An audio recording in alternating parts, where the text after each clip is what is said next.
By guaranteeing 4 years of OS upgrades and 5 years of security fixes for its top-tier Galaxy phones, Samsung has set the bar for software updates in the Android ecosystem.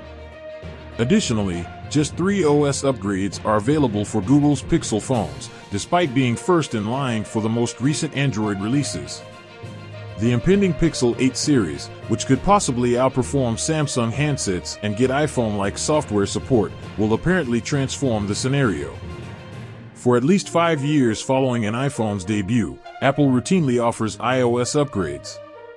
Additionally, even though the 2018 iPhone X won't get the next iOS 17 upgrade, it still receives crucial security updates.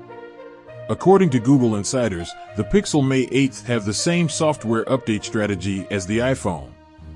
There are no other specifics, but if Google could even get close, it would be significant.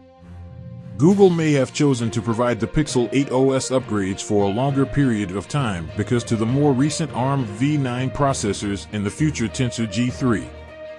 According to rumors, the Tensor G3 from this year will provide considerable performance and efficiency increases over the previous 2 Tensor generations. With the release of the Pixel 6 in 2021, Google last changed the software update strategy for the Pixel range. All devices released after then, including the Pixel Fold, are eligible for 3 OS upgrades and 5 years of security fixes. The company's switch to its own Tensor SoC probably made it possible for longer software support.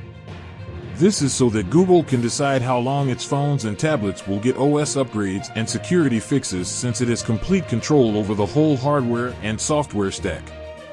Samsung's Exynos SoCs are highly modified in the current generation of Tensors. Once Google fully customizes Tensor chips, which isn't expected to happen until 2025, things may even get better. For 3 years after their release, the older Snapdragon-powered Pixel 4 and Pixel 5 series got OS and security upgrades. This year, it seems as if Google is prepared to pick up where Samsung left off and increase the bar for software support inside the Android ecosystem.